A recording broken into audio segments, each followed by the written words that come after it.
శ్రీమాత్రే నమ. జై గురు దత్తాత్రేయ నమ. ఈ వీడియోలో మనం డిసెంబర్ 1వ తారీఖు నుంచి 15వ తారీఖు మధ్యలో జరగబోయే పక్ష ఫలితాలు వృశ్చిక రాశి వారికి ఏ విధంగా ఉంటాయి అని పరిశీలించే ప్రయత్నం చేద్దాం. వృశ్చిక రాశి వారికి మరి రాశి అందే ఒక అద్భుత ధనయోగం ఏర్పడింది. అది ఒక విధంగా దశమాధిపతి అయినటువంటి రవి రాశిలో ప్రవేశించినప్పుడు జాతకుడికి ఒక విధమైన కాన్ఫిడెన్స్ పెరుగుతూ ఉంటుంది. ఎంత గొప్పవారినైనా కలుసుకొని వారితో సంప్రదించి తన యొక్క పనిని పూర్తి చేసుకునే అవకాశం ఉంటుంది. అలాగే జాతకుడు ధైర్యంగా ముందుకు వెళ్తాడు. ఏ పోటీ పరీక్షలో కానీ ఇంటర్వ్యూలో కానీ వెళ్ళినప్పుడు సునాయాసంగా ఉద్యోగ సంపాదనకు కూడా ఈ గ్రహస్థితి అనుకూలించే అవకాశం ఉంది. అలాగే తన యొక్క ఆరోగ్యాన్ని పెంచుకునే ప్రయత్నంలో సాంప్రదాయ పద్ధతుల ద్వారా తన ఆరోగ్యాన్ని బాగు చేసుకోవడానికి కూడా ఈ గ్రహస్థితి అనుకూలిస్తూ ఉంటుంది. మరి బుధుడు అష్టమ లాభాధిపతి, అంటే బుధుడు మూల త్రికోణ రాశి కన్య కాబట్టి లాభాధిపతిగా రాశిలో బుధగ్రహ సంచారం. ఇది జాతకుడు తన యొక్క సామర్థ్యంతో, తెలివితేటలతో, వ్యక్తిగత శ్రమతో ధన సంపాదించే మార్గాన్ని తెలుసుకోవడం, సంపాదించడం జరుగుతుంది.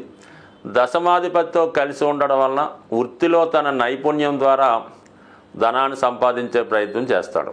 ఈ యోగ ప్రభావం విద్యార్థులకి కొత్త ఉపాధి అవకాశాలు రావడం జరుగుతుంది.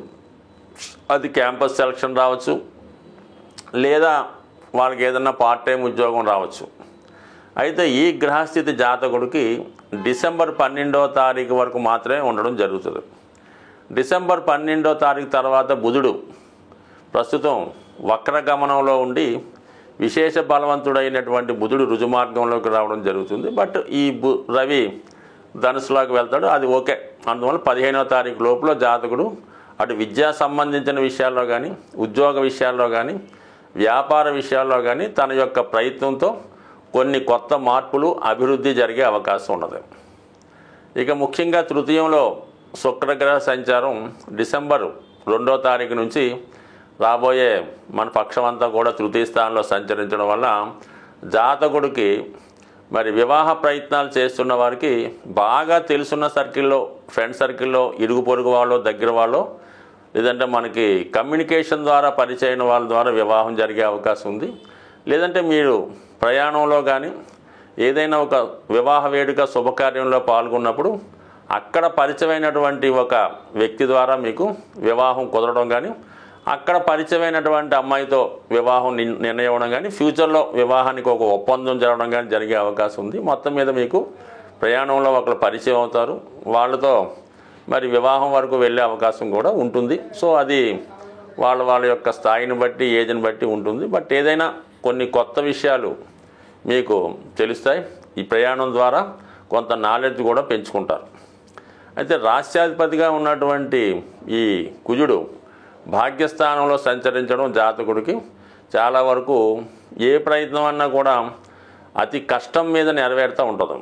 అంత సునాయాసంగా నెరవేరే అవకాశం అయితే ఉండదు. ఇది ముఖ్యంగా ఎవరైనా పుణ్యక్షేత్రాలు దర్శిద్దాం అనుకున్న వాళ్ళకి ఈ గ్రహస్థితి చాలా వరకు అనుకూలించే అవకాశం ఉంది. ఏదైనా పుణ్యనది స్నానం చేయడం కానీ, లేదంటే ఏదన్నా ఒక భక్తి బృందంతో, అంటే కొంతమంది సమూహికంగా ఏదైనా పుణ్యక్షేత్రాలు దర్శించడానికి ఈ గ్రహస్థితి మీకు అనుకూలించే అవకాశం ఉంది.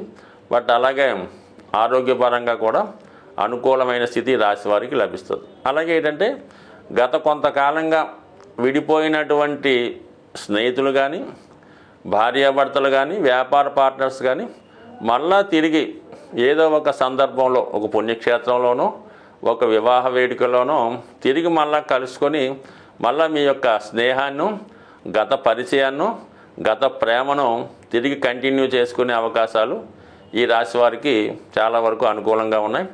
గురు దృష్టి రాశి మీద పడుతున్నంత వరకు జాతకుడు చిన్న చిన్న పొరపాట్లు చేసినా అవి సరిదిద్దుకొని మళ్ళా రుజుమార్గంలో తను డైరెక్ట్ మార్గంలో ప్రయాణించడానికి ఈ గ్రహస్థితి అనుకూలంగా ఉంది. బట్ యాజ్ టీజ్గా మనం గతంలో అనుకున్నట్టు జాతకుడు ఈ సమయంలో ఏదో ఒక బలహీనతకు లోనవడం వల్ల ఒక ఆన్లైన్ బెట్టింగ్ ద్వారా కానీ ఏదైనా ఒక చేయకూడని పని చేయడం వల్ల జాతకుడు అన్పాపులర్ నష్టపోయే అవకాశం ఉంది. సాధ్యమైనంత వరకు అటువంటి వాటి జోలికి వెళ్లకుండా జాతకుడు డీసెంట్ బిహేవియర్తో జాగ్రత్తగా ఉంటే మంచిది. అన్ని రాశుల వారికి ప్రస్తుతం ఉన్నటువంటి గ్రహస్థితి ప్రకారం ఎలా ఉంటుందంటే, మరి కుజుడు ఈ పక్షం అంతా కూడా నీచ స్థితిలో ఉండడం వల్ల, అది సహజ చతుర్థ స్థానం అవడం వల్ల చాలా వరకు గృహంలో ఒక అసంతృప్తికరమైనటువంటి వాతావరణం కనబడుతూ ఉంటుంది. అలాగే ఆర్థిక పరంగా కూడా చాలా వరకు ఏదో ఒక చికాకు రావడం జరుగుతూ ఉంటుంది.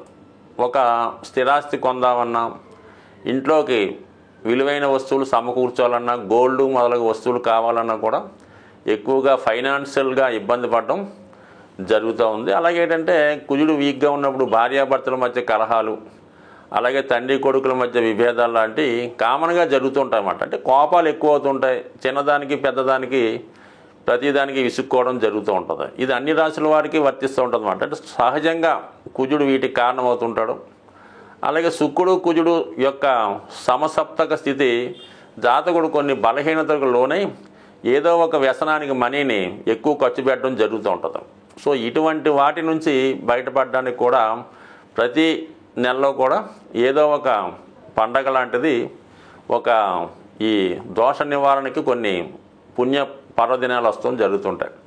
మరి ఈ నెలలో వస్తున్నటువంటి సుబ్రహ్మణ్య స్వామి షష్ఠి 7వ తారీఖు డిసెంబర్ తారీఖున కంపల్సరిగా ప్రతి ఒక్కరూ కూడా విధి విధానంగా సుబ్రహ్మణ్య స్వామి వారిని దర్శించి, వీలైతే ఆ రోజు ఉపవాసం ఉండి ఏదైనా సుబ్రహ్మణ్య క్షేత్రాన్ని కానీ దగ్గరలో ఉన్నటువంటి శివాలయాన్ని కానీ దర్శించి విధి విధానంగా స్వామికి వీలైతే పంచామృతాలతో, అంటే ఎక్కువగా తేనె, చెరుకు రసం, బెల్లం పానకం, చలిమిడి మొదలగు వాటిలో అభిషేకం నైవేద్యాలు పెట్టి పూజించడం వల్ల, అలాగే గర్భానికి సంబంధించినటువంటి ఇబ్బందులతో మరి స్త్రీలకు ఎక్కువగా సంతానం కలగకపోవడం, కలిగిన సంతానం చాలా బలహీనంగా ఉండడం, అలాగే వివాహంలో సమస్యలు, ఇవన్నీ కూడా ఒక విధమైన సర్పదోషం ద్వారా జాతకులకి ఏర్పడడం జరుగుతూ ఉంటుంది.